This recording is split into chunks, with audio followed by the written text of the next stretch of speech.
Sorry, I just have a dead battery there. So welcome back to Finance and Resources after what's hopefully been a wonderful August break for everybody. But yeah, I'd like to say that, well, I don't like to say that I've noticed that I think the summer's definitely over. Diving straight in, we've got a number of apologies for absences, apologies for absence tonight. So let's see if I get everybody. Councillor Elliott and Councillor Guest, apologies, and Councillor Stewart and Councillor Santa Maria. Oh no, you're right there we go. Okay, sorry. Clearly I have not had enough coffee, or I've had too much coffee. But we obviously have a number of substitutes that we welcome. Sorry. Have I missed any apologies?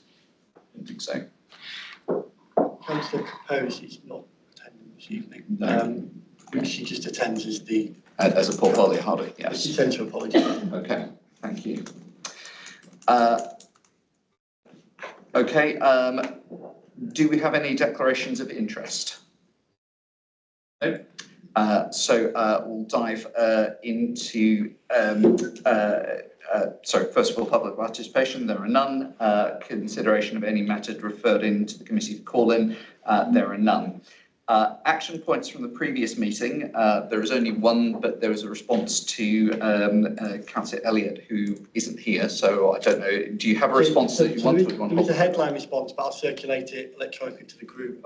Just as a headline, if you wanted it, the spend on waste for 24-25 is about 6.19 million, which is about £70,000 lower than what the spend was for 23-24. There's obviously lots of detail in there when you include things like the pay award, because £4.5 million of the spend is staffing. So yeah, you can see year on year we're spending less in terms of real terms on waste and in cash terms at the moment. But I'll send a more detailed note around to the group so they've got that detail and liaise with Councillor Elliott just in case he has any further questions around that. Sure, and just remind us when the route changes went through, which probably is going to be a major item. Partway through in 23-24, which is why you're saying a lower cost in 24-25, the full year impact of route optimisation. Okay. Thank you. Okay, so agenda item 7 is our work programme. One of the points in that is we've got a note for our next meeting in October. If people have taken a note of that. Assuming there's no questions to officers, we'll move straight on to agenda item 8, which is the court. One minor administration point. We've got 2 separate reports, medium-term financial strategy and fees and charges. That will be presented as one report. Okay. Which I think I said at the last committee meeting, but I think we just got lost in translation. Right. Okay, so we will go directly into the Q1 financial monitoring report. Are we taking it to Nigel? We might as well come straight to myself because Councillor Propose is not here. In terms of the summary, the details are in the report, so I won't go through a huge amount of detail. But where we stand financially at Q1, the general fund is looking at a small surplus of about 0.4 million at that point in time, so that's at the end of June. And the HRA has a deficit or surplus position of 0.16 million. Again, a lot of the year is still to go at this point in time. This report was produced about 5 weeks ago, so it could meet the deadlines for this group. In terms of the overall capital programmes, again, the details are in there, but the major item to raise is the fact that the capital programme at Paradise Depot, which crosses both the HRA and the general fund, is obviously under delay. We were in contract with a construction provider who subsequently went bust, and hence what work is done in 24-25 is probably going to be limited. We are going out to re-procure an alternative construction partner to deliver that, but that impacts on the creation of the housing there and also at the food bank hub that will be built on that site as well. And that is about 90% of the slippage that we've seen in the capital programme of one project alone. In terms of that will go back through Cabinet in terms of the re-procurement. But we are using the initial tender submissions that came back for that to hopefully resolve that as quickly as possible. I wasn't going to allude to anything else in the report, but take any questions that members may have. Okay. Councillor Hannell. Yeah, I just wonder if I can ask Mr. Halcutt if that is the same contractor, the contractor that went into administration that was regarding the food bank hub, 2.5 million, and also the Paradise depot. Same contract. It was one provider that was delivering the whole site. Was it ARJ Construction? Yeah, ARJ. ARJ Construction was the name of the company that went to administration. They were delivering the whole site, the housing and the food bank element. It was just one site delivery.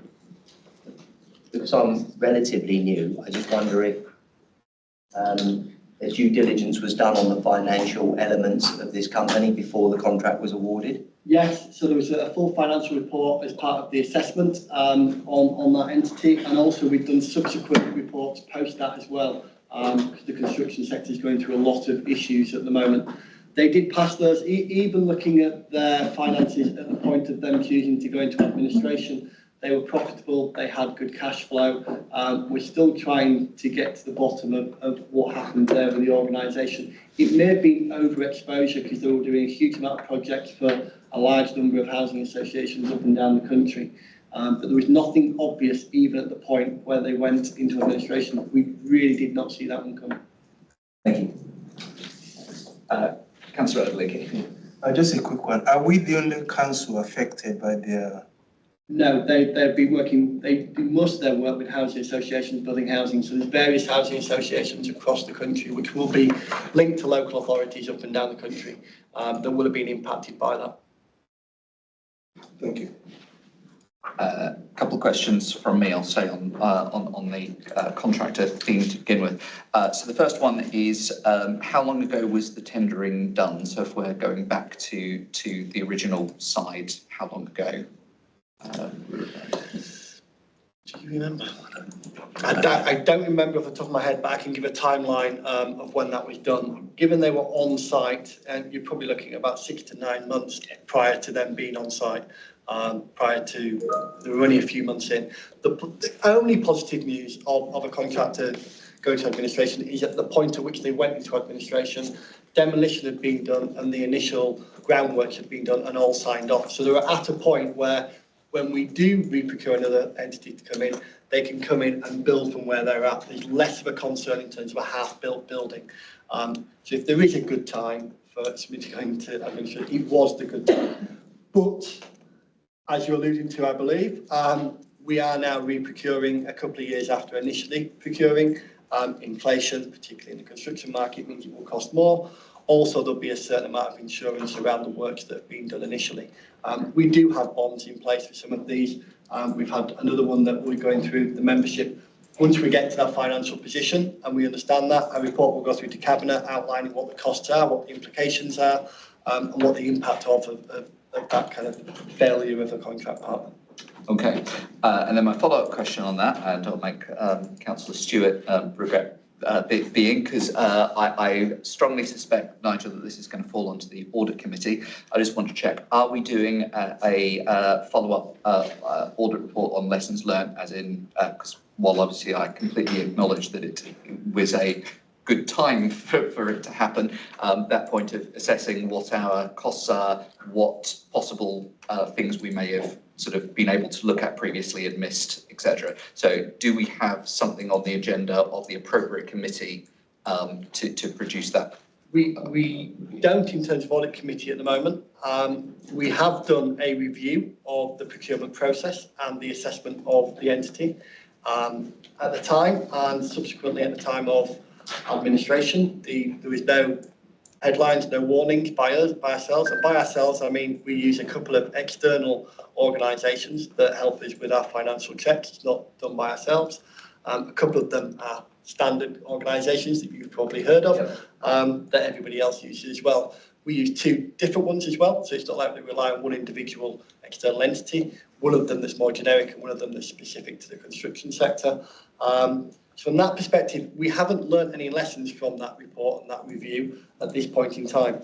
The construction sector is under a lot of turmoil, and a lot of the time, the nature of that sector makes it very difficult to foresee For those that have been involved in some of the procurement we have done in the last few years, we do end up ruling out a lot of construction partners that bid for these works on the basis of their financial backgrounds. From that perspective, we feel there are good controls in place, but unfortunately, sometimes things do happen. We've been very lucky as an entity. For 5 years, we didn't have anybody that went bust on us, and now we've had 2 in the last 18 months.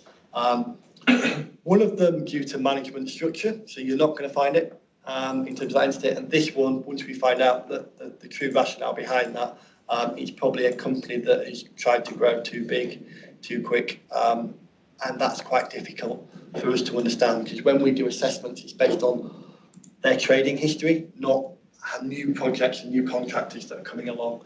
But it is becoming more and more difficult in terms of assessing the construction industry. Certainly agree, and I'm not in any way trying to suggest that there were any signs to pick up on, or that our control processes aren't right. But what I would say is, especially given sort of some of the large-scale things in sort of medium-term past for other councils, I would be very keen for that report to come to the appropriate member committee. So I'm always thinking you and Mark will need to go over and work out which committee is appropriate for that. So either that report coming back to this one, or presumably audit. But I do think that members should have sight of that lesson learned report, and basically just to make sure that there's nothing we'd like to contribute. Yeah, I would check and see if anything hasn't already gone through the housing scrutiny. If not, I'll make sure there's something on this. They can come to this group and go to audit committee as a report to note as well. That would be tick both those points. Okay. Oh, Councillor Hannah. Yeah, my final point on this is that we realise that this doesn't seem like it's anybody's fault, but we are, on the Labour side, extremely frustrated that this is going to affect the building of 56 affordable homes at social rent. Something that was lauded by the administration in September when they got £11 million from Homes England. This development constituted £6.729 million of that £11 million. And so you can understand from a party that is extremely keen on seeing affordable homes in a former Newtown, that we would like to see this project back on its feet and delivering those homes as quickly as possible. And also coming on the back of the fact that the £2.5 million community and food bank facility at the hub is also been delayed. So all we want to do is to make certain that this matter is dealt with as expediently as possible, and we can get these projects back on track. I'm inclined to agree, and I'll let officers come back. But obviously, I think the concern that we've got is that we've got to balance the expediency with what the costs are going to be, as Nigel's mentioned. If we've got to re-tender with maybe a different specification. So we, as soon as this happened, after securing the site within 24 hours of that happening, we then produced a options appraisal on what our next steps were. And the option that was agreed to go forward was to go back to the original tender and the people who had submitted the first time and offer it to the next available bidder. That process is midway through being completed and will be awarded very shortly. That option was decided upon because it was both the quickest in terms of deliverability and felt would be the most cost effective rather than reopening a whole procurement route. I think that is very close to coming to a conclusion, isn't it? So members will be finding out very soon who the new construction partner is. I know who that is already. I have a lot of faith in this organisation. And it will be delivered as soon as it can be. These things happen. All we can do is make sure we've got the checks and balances in place so that if they do happen, we try to recoup it. We've had one previously in the last 18 months as well, and we have a bond that paid a huge amount of the cost that we did incur. So from that perspective, we have the checks and balances in place. We do need to react to these things quickly. And the disappointment in terms of the speed of delivery is shared with officers, the administration and the opposition, I'm sure. In terms of the food bank, we have made a huge amount of provision for DENs who are presently in Dacre House, providing the services that they were doing before, again at no cost to themselves, and they were informed with immediate effect that they would have to stay in there. That is not preventing them from delivering any of their services. This new food bank and community area there will enhance their services going forward. So again, our partners are very much aware of where we're going with this, and we're trying to work as efficiently as possible. Thank you. Councillor Whitelow. Thank you. Nigel, thanks for your explanations about the process, and somebody who in the past has been involved in similar exercises. I know that when we would be going through something like that, we would give each person bidding, their responses would be weighted and so on, and that would contribute towards the final decision. We're going to the second choice, as it were. I know it's probably a long while ago now, but what were the concerns with that bid? Because clearly, if they were the second choice, we weren't entirely comfortable with appointing them. That's why we went for the first one that failed anyway. What guarantee do we have that what caused us not to appoint them in the first place will prevent them from successfully completing the project for us? So there's two aspects to the scoring. You're absolutely right. You've been a very good outline there, Councillor Whitelow, in terms of the process. There's two aspects of scoring. Firstly, they have to score a level that we believe they can achieve, what we want them to achieve, within the time frame and within the cost. And then secondly, whoever scores highest. And ARJ scored highest at that point in time. There were two other bidders that we felt could have delivered that project as part of that tender process, which again was part of that options appraisal. We only went back to it because we knew we had other bidders as part of that first round that we knew could deliver this and met our criteria.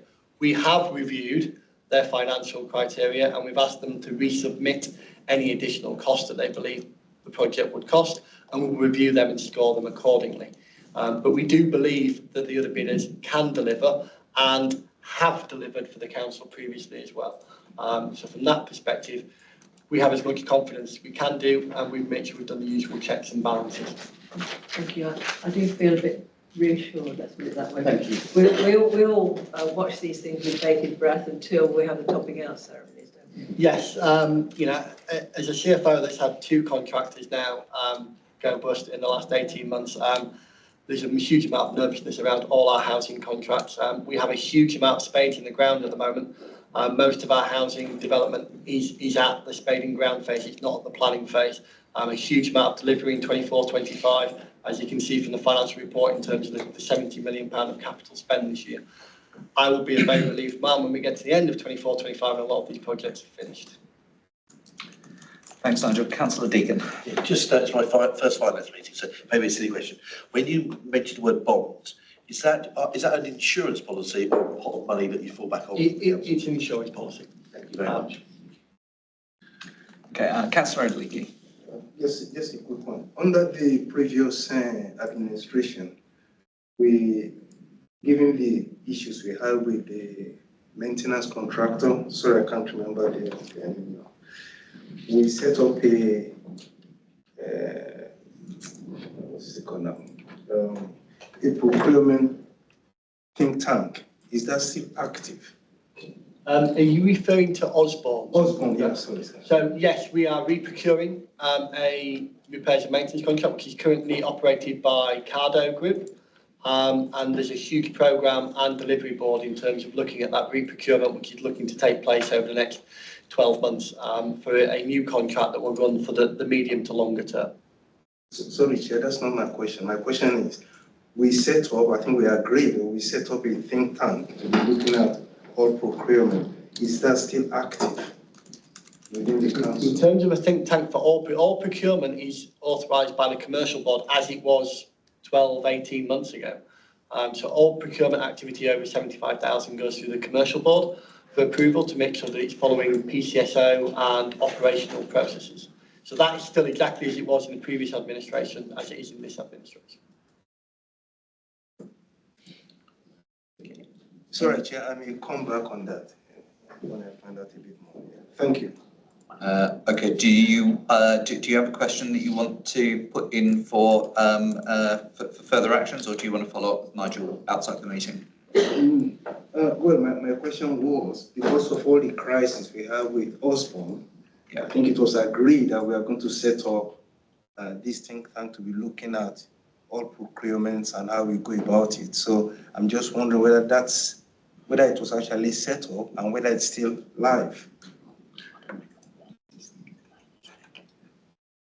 From our perspective, we have a procurement service in the council with a head of procurement that oversees all the procurement that takes place for the council.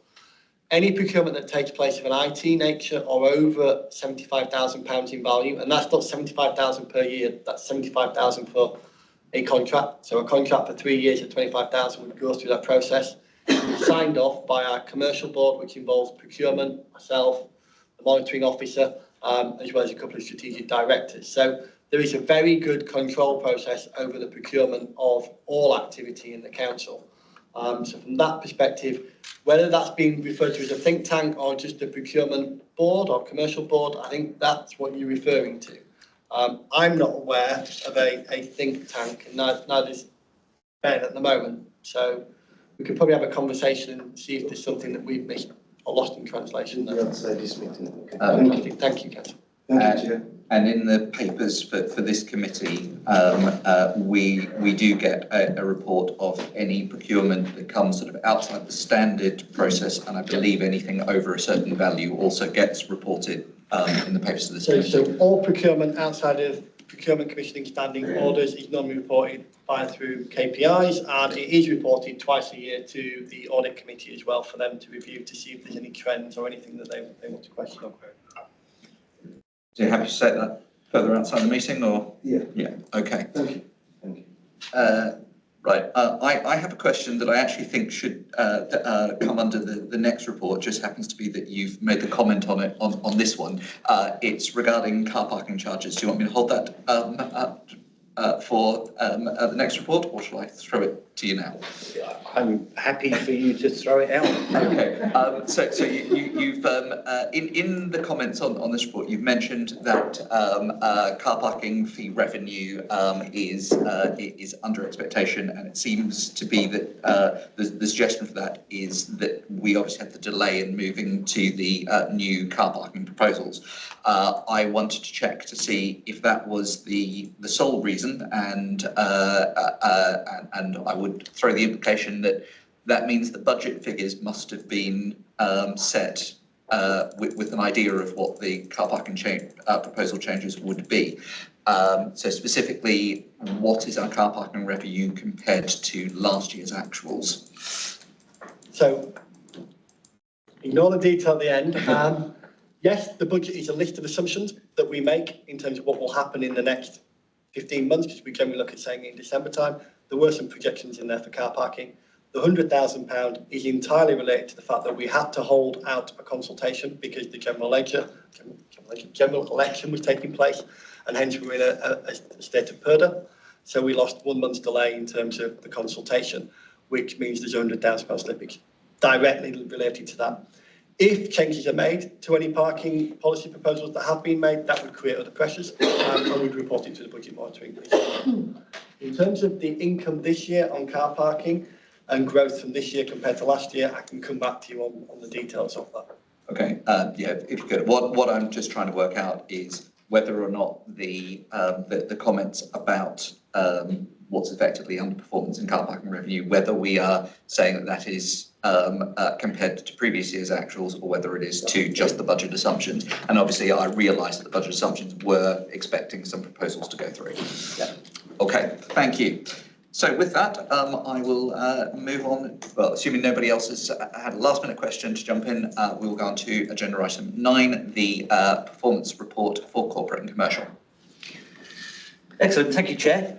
I will start an update on this report. Unfortunately, my computer's just done a reboot and completely restarted, so I will try and remember. And then I'll hand on to Mark and then on to Nigel. So in terms of commercial development, there's a couple of tables in the report that shows a bit of procurement activity. Thank you very much. In relation to, he says, yes, number of times procurement standing orders have been set aside, and the number of known non-compliant procurements that we're dealing with the service. And then we go on to the commercial strategy and programme. So there's a couple of items there that I'd like to make you aware of. So committee should be aware of a project for light industrial units where we were looking at utilising some some garage sites for building some light industrial units. Following the tenders being evaluated and reviewed, the cost of those light industrial units have come in too high and over budget. And this project has now been decided that this is commercially unviable for the council to continue.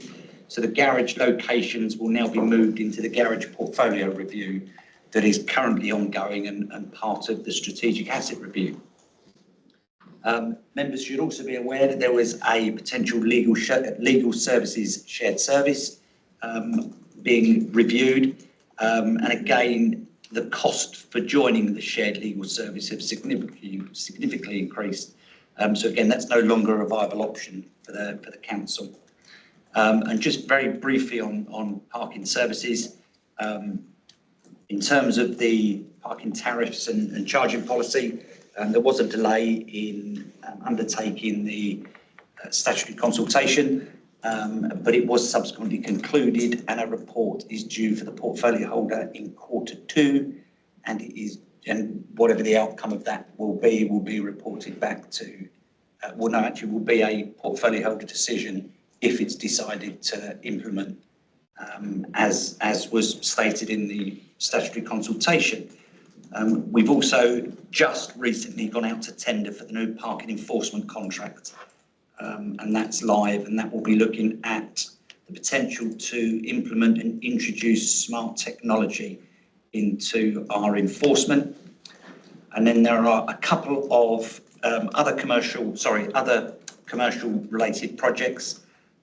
Just to note that they're due for completion and an update back to this committee in Q2, which is the commercial income review, the garage portfolio review, which is also part of the strategic asset review. And then there will be a separate report coming to the October Finance and Resources Overview Scrutiny Committee in relation to the new Procurement Act that comes in on the 28th of October, and the changes that will need to be made to the Council's commissioning and procurement standing orders. So there'll be a report next month. Next month, yeah. Hand over to Mark. Any questions at the end? Okay. Sure. Thank you, Ben. Thank you, Chair. So the Q1 reports before members for consideration. As you'll see, it was very much dominated by the delivery of 3 elections, the Police and Crime Commissioner, the Bovingdon Neighbourhood Plan, and then the general election in July. So really a great effort from the team and from the whole council to get through those successfully. But other than that, happy to take any questions members have when we get onto the section. So coming on to finance, in terms of finance and resources performance, on the whole, good performance across the team. Obviously alluded to in the previous report, there are some pressures around the housing revenue account and capital variance, but again detailed far more in terms of the budget monitoring report. One area of concern, and will be definitely of concern to members, is the average days taken to resolve a council tax related query. It won't go amiss to some of the experienced members of this group to know that April to June every year is by far the busiest time when we send out 60,000 bills, and it's always a very big challenge for us to achieve as low a target as possible. What I can say, other than the comments that are in the report on page 40, is that in period 5 and potentially period 6 and for the next few days, the performance has been well within target. The poor first quarter was a combination of a huge amount of queries relating to the bills that went out last year, and also the fact that the service were going through a restructure which rolled out in July. So again, that impacted on a lot of officer time. So hopefully that will be an indicator that will be green going on for the remainder of the year. And I open up to questions in relation to the performance report, either procurement, legal or finance. Thank you, officers. I'm just going to chuck in with one broad question in case people are going to follow up. Just want to confirm, the light industrial units decision, are we taking it that this is this is a kind of confirmed that it is not going forward at all, or is there scope of thinking about other options? So the project for the light industrial units has ceased. The garage portfolio review is looking across a number of garage sites that the council own and looking at the potential for reuse, alternative use on some of those. So that's why it's easier for those garage sites to come into this project as part of the strategic asset review. Okay, thank you. Any questions from the floor?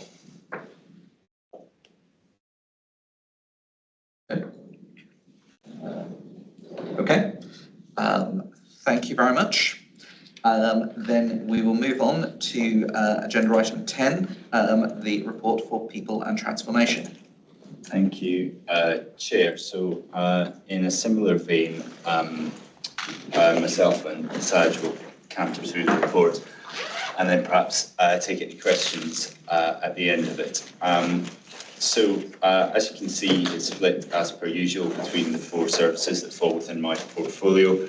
Under digital and ICT, we've had a positive quarter, achieving green on our targets and our new targets, and are very, very busy with, in particular, a big hardware refresh across the organisation, which is going down well with staff and should hopefully have productivity impacts for them. Similarly, in communications, we are seeing continued, and have done for a number of months now, continued growth in both the reach and the open rate for our big, in inverted commas, corporate communications, which is encouraging. Growth in the reach of our social media activity, and that's something that we're starting to really think about how we can revamp and reform our communications and engagement function to really make the most of that and really reach out to our residents and partners and businesses. If I just touch very briefly on the people section, then I'll hand over to Saj to talk about customer services and transformation. Again, and we talked about this, I think, a couple of meetings ago around some of the detail around sickness, but performance is clearly improving. We're green against our targets, and we feel confident, touch wood, that the impact of the various innovations that we've put in place are starting to have an impact. But it only takes rather obvious point. It only takes a bag break out of COVID for that to be affected. So we are not in complete control of these particular targets. What is also interesting is, again, as we've discussed around this table a number of times, is the difficulties around recruitment and retention in our sector. We are seeing a reducing staff turnover percentage, which can be interpreted in a number of ways, but certainly from our point of view, it's certainly within the parameters of what's considered good and healthy within our sector. So that's very, very positive, and aligned to that, while it is still difficult to recruit in the public sector generally, and indeed, across a number of sectors, at the moment we are still seeing, we're still having success in some areas which have traditionally been seen as hard to recruit to, through the impact of initiatives like our market forces policy, which we've discussed here before, which allows us to pay a little bit extra if we are struggling to recruit, and we can evidence that perhaps the market has shifted and we haven't, in particular in relation to more specialised positions, whether they be things like surveyors or colleagues in Mark's team, lawyers in Mark's team, or planners is another one. So that's some very positive, and I think what's interesting is kind of sustained performance in areas where we've traditionally it's traditionally difficult in the public sector. Saj. Thank you, Chair. So call wait times has seen improvement yet again this month, which is really, really good. We've been doing a lot of work behind the scenes to try and continuously improve the way we manage calls operationally, making changes and making sure as an organisation we're all joined up and we're all committed to ensuring that at the front end we're dealing with the customer really effectively. In terms of complaints, stage 1 and stage 2 complaints, delivering them within policy timescale. So stage 1 has a 10-day timescale and stage 2 has a 20-day timescale. We set a new target as part of this new KPI framework. It is still below target, but if you compare it to the same quarter last year, there's significant improvement, and there's been a lot of effort by the corporate team. So the corporate complaints team coordinate and manage, but the responsibility to respond to the complaints sits with the service itself. So the corporate complaints team have been working with services across the organisation to try and ensure that we can improve that performance level, and we have seen the trend, and we're still continuing to work to try and bring that within 90% timescales. A large proportion of these complaints are in relation to housing repairs, and usually they are very complex, and they rely upon our services then reaching out to Osborne's to get the data and then get back to the complainant.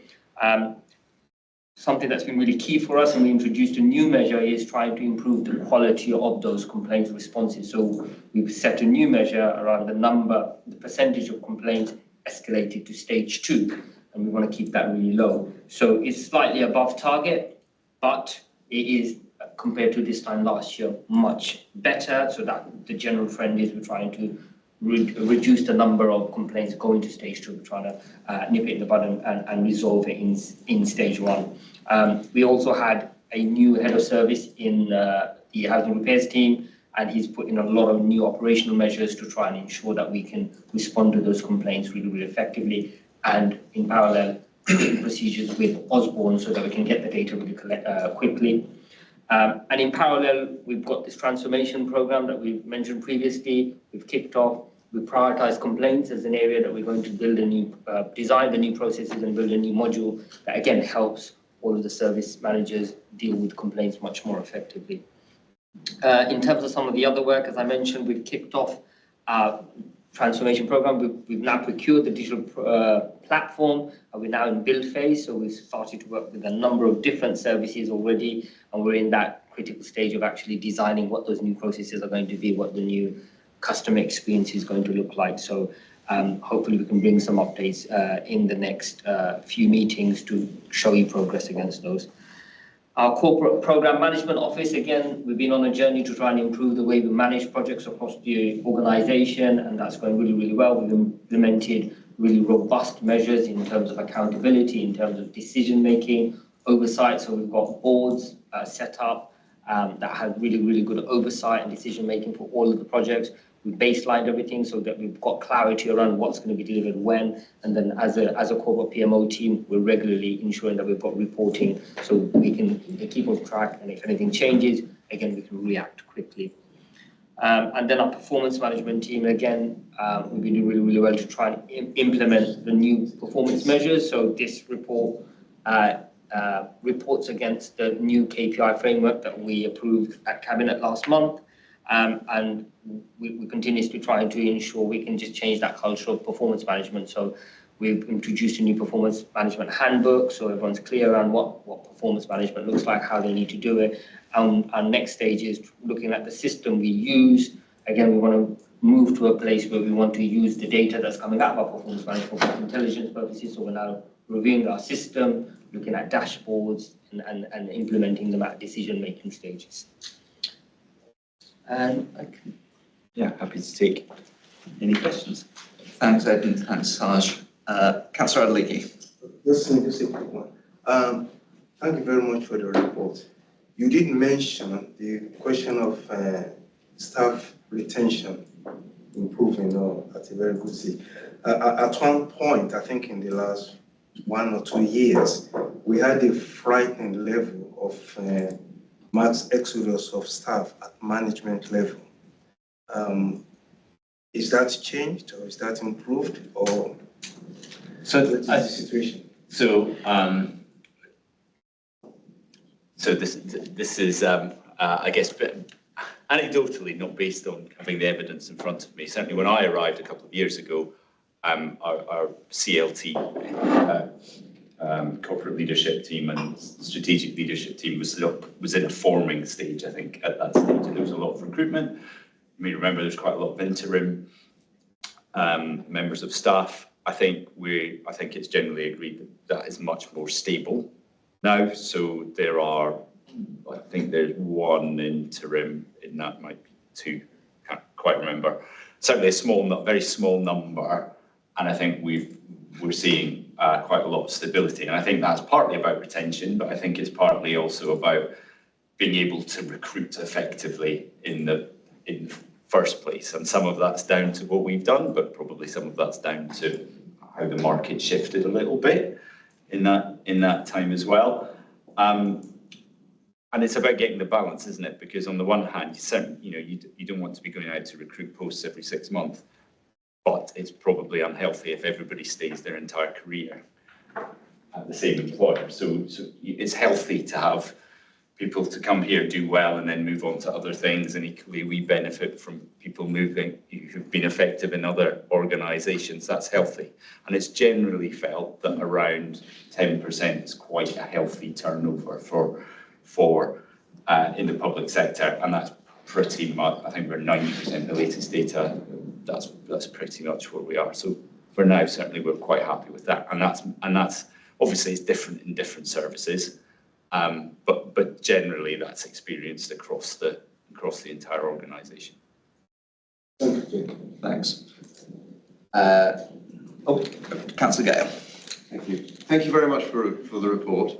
Something that jumps out is the perhaps slightly disappointing performance with complaints.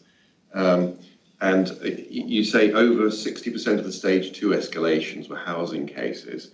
What are the other types of complaints that you have? And also when you talk about staff being officers recognising where appropriate compensation should be offered, what's changing in terms of their ability to recognise? Is it just because they're just getting used to more complaints, or is there a programme there?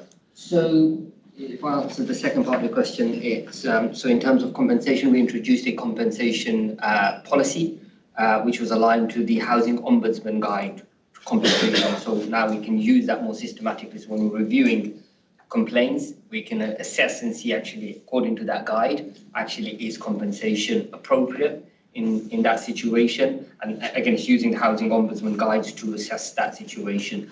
And it's that corporate complaints team, so it's that partnership working, so services are being supported by the corporate team to kind of look at more of those complex cases and say, actually, how do we resolve this? How do we try and get to a good outcome? So it's trying to give it a bit more of a customer-centric approach to this. In terms of your first question, what other types of complaints? So they vary month to month, but predominantly complaints are housing, or they would be in relation to environment. So, you know, what do you call it, the sort of grass cutting, the clean, safe and green team. And we do have a mixture of others. So it's a corporate complaints team. We'll bring all the figures represent all of the complaints for the whole organisation. So they vary from month to month. Summer, you will probably see much more complaints around environmental. We'll get some around planning, people using the complaint system to try and complain about planning outcomes. Sometimes they're not particularly happy with. And then we'll get maybe around anything around services that they're not happy with the services that they've received. Thank you. Councillor Stevens. In terms of this compensation, is there a tariff that we've got? So the Housing Ombudsman Guideline actually provides details around actually how to assess what compensation is appropriate. So when we say compensation, we're talking largely around housing. And I think it will be, I don't know the detail, but the guidelines would set out, for example, loss of living space for the number of days. This level of compensation would be appropriate in those situations. So it depends on the situation, and it will depend on how that individual has been impacted as a result of, you know, disrepair or whatever it is. Could we follow this up by having a list of these tariffs shown to us at some stage? Yeah, we can share the Circulate it, I'm sure you can. A couple of things from me, but I'm going to stay on the complaints bit just to follow through. hopefully a simple one. Can you confirm that there is a direct link between the unsatisfactory housing complaints and the performance metrics that go through to Cardo? So effectively, if we're not able to, if the customer isn't happy and we are acknowledging that something's gone wrong, that there is a direct link to how they are rewarded on their contract. I'll have to refer back to the service to see what the feedback mechanism is. Obviously, these relate to our corporate complaints measures. I'll check with the housing team to see how the complaints data then feeds back into the contract. So certainly it will feed back into those kind of regular contract management, performance management conversations. We can find out the detail of exactly how that happens. I guess the nuance of this target is that actually housing colleagues regularly say, well, you know, there's 11,000 or however many properties here. You are bound to get a number of unhappy customers, and there's bound to be things that go wrong that may escalate. And that the number of those is clearly much higher here than if we had 100. So there's an impact of volume. There's a volume impact here, which probably makes it harder to achieve that target than it would do in perhaps a different council. That's not to say we shouldn't be achieving it. We're certainly on a journey of improvement, but we haven't got there yet. But it's kind of quite useful context just to remember the scale, I suppose, of the environment within which we're working in. Yeah. True, but I would counter that immediately, turn around and say that that is what the target is for, because you're trying to work out what's realistic. Now, one of the things of having Saj's team on this side is that you're effectively making the complaints metrics separate to the people that are responsible for resolving the complaint. So while I'm focusing on the housing, because you have said that that's the largest number, and obviously because we subcontract that side, I would always hope that once something gets to a stage 2, that effectively you're trying to manage that by you're identifying each complaint on what is it that's preventing us from doing this correct within our stage 1 scope. And you collect that data. Now, obviously, there are going to be some things and you're going to get lots of one-offs that you're just going to go, okay, we can bear that. But when you've got a trend, if you can see that there are certain things of saying, well, hold on, if this is what's preventing us, then this is what we have to take an action for. Now, internally, we can push that onto our other teams, but obviously if we've got to go through Cardo, we need to make sure that they are taking responsibility. So that's really what we're trying to make sure is, are we using this complaints data to make sure the right people are using that so they can take action, or are we just going, okay, we're all right with that level of complaint, let's ignore it. Just to comment on that, so there's a fairly newish team that was set up, Strategic Quality Assurance team within housing, and one of their key roles is to look at complaints data, look at some of what's coming out from that complaints data, and then ensure that then from an operational perspective, we embed the learning and try and improve that. So fairly newish team, and we're still getting those processes right, but some of the work that they've done over the last couple of months is around satisfaction measures. It's about repair satisfaction. So all of that then goes back into that, the way we manage the Ocado contract. Thank you. So I'll say that of the 3 things I wanted to raise, the complaints one was the most negative, so we've got that one out of the way. So my big positive one, you don't even need to respond to this, I just want to say that I actually quite liked reading all of the metrics on people, obviously from several years of having a few concerns. We had a lot of good news tucked away in that, and it's good to see where we seem to be on the right track. But I obviously appreciate your comments that some of those things are internal and some of those things are external factors as well. Then the other one, slightly more difficult, you might not be able to answer this to me immediately, but you've got some stuff there about social review and social media strategy. And I particularly wanted to highlight X. And obviously in the current environment, there is a very strong argument from a lot of sectors that any association with X can be harmful for an organisation. So I want to check that it is within our communication scope that we are sort of considering whether it is correct to be pursuing all the platforms that we are currently doing and trying to balance up the positive impact of connections made by X against the sort of known association with them. Obviously, it's a difficult one to say, but I would just like to think that people are actually considering that. I suppose short answer is yes, as in generally we need to, and it's right, it feels right and proper that our social media activity is guided by the impact that we think it will have. So if we think it will have no impact or limited reach or within our borough, then it's kind of a bit of a waste of our time. So yes.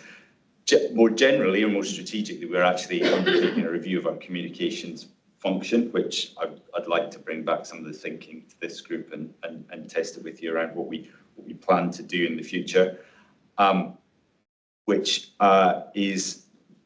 is we hope, and certainly the thinking at the moment is to make it a little bit more honed into around our corporate priorities. So rather, I'm not suggesting this is necessarily what we do at the moment, but kind of communications for communication's sake, or posting on X because we've always posted on X, is a bit more like, well, actually our priorities may be around place and, you know, the local plan. So being quite hard-nosed about what we want to deliver around that. And do we have the right skills? Do we have are we using the right platforms? Have we got the right messaging? Do we communicate in the right ways? And that may require slightly different skills, it might require slightly different structure, it might require different ways of working. So as part of that conversation, I think kind of everything's up for grabs. So I don't know kind of where that lands on your specific question, but as a general point, it's that's what we need to do. Well, I'm certainly reassured to know that they say if everything's up for grabs, then there is the comment of saying, do we keep continuing doing this? And that's what I'm keen on. I don't want us to simply keep doing it because it's something we've done previously. I do want people to be able to say, is this really something that we're getting any benefit out of, especially when we factor in that, a significant section of society do look down on any organisations that have any association with X at the moment. And we've got data. I don't have it off the top of my head, but data around kind of, the reach of anything we post on different platforms, because we can follow through with impact and so on. Fantastic. Do we have any further questions? Yeah, I can ask you, isn't that a question for the administration to actually make a decision on whether you continue to have an association with X? I would suggest it possibly would be. I would suggest that if the data that was pulled by officers was not able, in the administration's eyes, well, actually in the entire council's eyes, was not enough to support that association, it would be something I personally think that the council would want to intervene on. But the important thing is to make sure the officers are considering that at this point, so that could be looked at. So obviously we're doing some work behind the scenes around what this kind of a new approach to communications and engagement could look like, and if we can once we've got it to the right stage, bring this back for your consideration here as it works its way through, then perhaps that's a good place to have that conversation. Thank you. And no, we don't. Nigel, we definitely don't know. You've got to be careful if you're in an auction. You're almost self-bidding on something. Okay, so I think that closes off the People and Transformation report. Thank you very much. But I'm guessing we're coming straight back to you for the Customer Charter update, especially because there's nobody else here. Thank you, Chair. So I won't go into detail because the report has a lot of detail in there. So just to summarise, last year we launched our customer strategy, which set out how we want to redesign our services and reshape the way we deliver services with the customer at the heart of everything that we do. To support the embedding of our customer strategy, and our vision, we developed a customer charter, which essentially consists of a series of commitments to help us get some of the basics right in terms of customer services. What the customer charter does is it outlines what we as an organisation aim to deliver for our customers and what services that they can expect from us. Now, the proposal here is to launch it publicly, but we have been doing a lot of a lot of work internally to familiarise these commitments with officers across the organisation. So last year we set out what these commitments are, and we've been working with services across the organisation to try and make sure that we're working towards these commitments already, so that by the time we go public, we've already got a head start.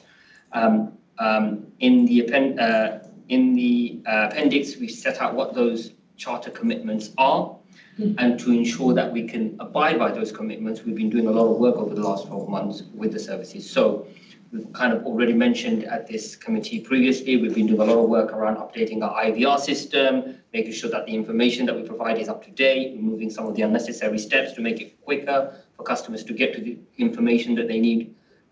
Recently, we've introduced web links so that people who want to self-serve can just get a web link and continue their transaction online much more effectively. One of the concerns we've had in the past is around being upfront around how long things take. And one of our commitments is being upfront about those timescales. So we've been working with services, identifying where those highest demand transactions are, mapping out how long things should take, and then making sure that we can communicate these effectively upfront with our customers. So actually we say it will be 10 days, or this will take 20 days, so that again, we don't get that failure demand. If people know they have to wait 10 days, they won't call us before 10 days until those time expires. We've also been developing some templates. So again, these are some of the basic things that we want to do before we do some of the major redesign work as part of our transformation work and the implementation of the digital platform. So we've been developing some templates around how we communicate with those customers, ensuring we've got those processes in place that if there are going to be delays, that we communicate that upfront. In the interim, it's going to be quite manual, but in the future, when things are digitized and we've got our digital platform, actually that's going to be much more automated. Customers will get prompts and updates much more quickly and without anybody needing to do anything. We've also been updating some of our web pages, those areas that actually are slightly outdated, or actually information is quite buried within information. So actually making that much more easy to understand, get the information that they need much more clearly structured and aligned to government digital standards. And we'll be also rolling out, so we've already made mandatory customer services training for every individual, but we've recently looked at bringing in some more specialized customer services training up some champions around customer services, and those champions then work with the rest of the organization around instilling some of the key principles that we have.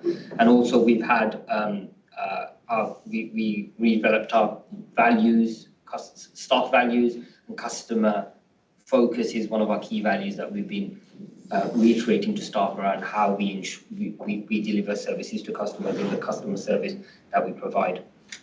And all of this hopefully will not just bring customer improvement, but a lot of back office improvements as well. If we can reduce our failure demand, people aren't calling us constantly, chasing us for updates, actually we can focus on delivering the services that they need. Again, that translates into getting those transactions through the door much faster, and hopefully reduction in complaints over time, because we're doing things much more effectively and in a customer-friendly way. So unless anyone wants me to go through each customer charter commitment, I shall hand over for some questions. I won't ask you to do that. I was quite impressed by how succinct the charter was. Made it quite easy to digest. I'm sure we've got some comments and feedback. Councillor Adeleke. Thank you very much. Not necessarily on the charter, but on your presentation now. Customers, our tenants, they are more or less our blood life here, very important, and so is the staff. You made a lot of statements about things that are in the pipeline, extremely good things, good ideas. I think I would have been happier if we have time scale attached to them because you mentioned the word future on a number of times, so future like next month or next year or 2 years, these are fantastic ideas that needs to be implemented and implemented as soon as possible. It would have been nice to have sort of time scale, i.e., say within the next year or within the next 2 years. Yeah, so we've got a roadmap for the next 24 months. So we are in the early stages because we've just procured our digital platform. So again, the customer charter is about now. So this isn't future, this is now. We've already done work to implement some of those actions. When I say future, I mean our sort of transformation program. We're currently in the early stages of delivery. So in the previous report, I set out some of the areas that we've already working with. We hope to see live modules and redesign services in the next 12 months. And as we finish one service, we move on to the next service. So we've already got some early wins, essentially, which should be coming live in the next 3 months or so. We had a new skill set, so we've had to come and learn how to develop on that new platform. They've been developing. We've got some prototypes that we're testing at the moment, but we have to go through several stages to make sure that it's fit for purpose before we can launch it. So we're currently in that stage. So over the next 12 months, we should start to see things come live, and we'll do it iteratively. We're not waiting for a big bang. As soon as we've got one improvement, we want to launch it. And then as soon as we made another improvement, we'll launch it. We won't wait till we've got the perfect thing. We'll keep reiterating because we want to deliver benefits early. Okay, so it sounds to me that you've got a project roadmap, and in reality, you think you've got the structure behind to deliver that roadmap. So could that roadmap be shared outside the meeting? Absolutely. I wonder if it might be helpful if the next time we hear, we can, entirely up to you, but we can set aside some time and talk you through it and what we've done and what we're planning to do. I like the idea of that. Can I suggest that we follow that up with another conversation, mainly because of the fact that I think that the knowledge of the Charter itself is going to be something that a number of councillors will be interested in. I would agree that this is the right committee to have it in, but I'm expecting that there will be a highlight on it. I'm going to come back to a couple of other points because I think that's going to come into what else I'd like to see attached to this, but I'll try to get through other comments first. We'll come to Councillor Stevens. Yeah. Thanks for the report. Interesting. I stumbled across in 2.1 where I saw failure demand. I thought, this is jargon. You've used it a number of times in the report. Could you just clarify what it is you mean by this? So it's failure demand is when we fail to do something, we've created a demand as a result. So as an example, someone sent in a application of something and we've got 5 days to deal with it and we haven't done any response to it. Someone will then phone us to chase us. And that is a demand that had we done it in 5 days or we communicated, actually we wouldn't have had that person contacting us. So failure demand is actually when we fail to do something, we've created a demand as a result of it. If you're using lean methodology, you'd be calling it waste, which would be even more confusing in the council. Thanks. Any other questions? Councillor Hamill. Chair, I was going to ask about the top of page 54, 3.1, the launch being the first week of October, and I just wondered whether the launch we should have been furnished with the roadmap at this stage, or whether we generally as a committee would wait until a time very close to the launch, which is going to coincide with our next finance and resources meeting. I just wonder what is convention. I think that is a very good question. I'm going to look over at Aidan to see if he wants to take it, but really I think that's got to, my guess is that's got to be picked up by a member of the cabinet who's not here. Yes, I think that's correct. So sorry, Trudy, you're going to have to take that one away and have cabinet thing. I think it's a very good question. Any further comments? Okay, so my bit to come on. So again, thank you for the charter. I do like how succinctly it's given, and it's reasonably easy for us to understand, but obviously there's a lot behind it. I wanted to focus in on the point of expectation management, which I'm not going to beat about the bush. I think that's going to be some difficult things to handle, and obviously from a council point of view, that'll be great because I think all of us get loads and loads of queries where generally in not the best of ways, where it's not the council's responsibility to handle, and sometimes people don't particularly like hearing that it's not the council's responsibility. So obviously anything we can do proactively on that, most of the things you were talking about before, like for example customer service training, is going to be reactive side. So we're going to love hearing the ideas and promotions you've got on that. But my specific question, is, which hopefully will go along the roadmap, is how are we going about pulling partner organisations, as in the ones that usually will be responsible for the type of things we get for those. So I would want to see that they are kind of alongside as we launch this charter. So they know that we're doing it, and hopefully lots of the ways that we're doing things to make sure that people are signposted to the right place in the first place is going to land on the various other bodies picking up on. So I think with the specific services where there's a lot of signposting, or what we've tried to identify, so previously in the report where I said we're trying to make the information much more clear in our web pages. So we've looked at areas where we've had failure demand. So areas where, for example, people call, I'm going to use benefits as a random example, but I might not be the one, but people call benefits to talk about a completely different type of benefit, which has got nothing to do with the council. So we've tried to make that information on the website much more clear, so that actually if people are thinking about this type of benefit, it says it on here directly. We do not deal with it, but here is a link to go to the right place. So that's the kind of thing we've tried to do. I think there's a bit more work to do to reach out to those organisations, so there's reciprocal sort of communication. But we're working with individual services to understand where they have those signposting and then create the relevant links. One of our commitments is specifically to make sure that if we're not the right person, we'll try and signpost you to the right person or to the right organisation. And so there will be some sort of reciprocal signposting, and we've got a bit more work to do on that with the relevant agencies.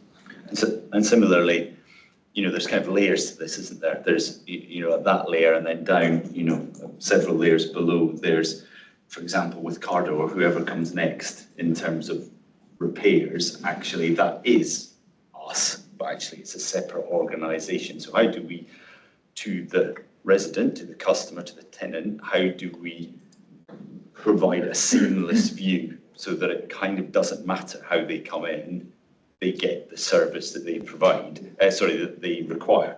And that is absolutely one of the principles, and there's a work stream actually through the housing programme looking at, from a customer point of view, how we completely integrate that seamlessly. And we can't do that now yet because we're just about to re-procure a new contract, so we have to kind of do it as part of that process. That's the most sensible way to do it. But it's absolutely within we're thinking about it now.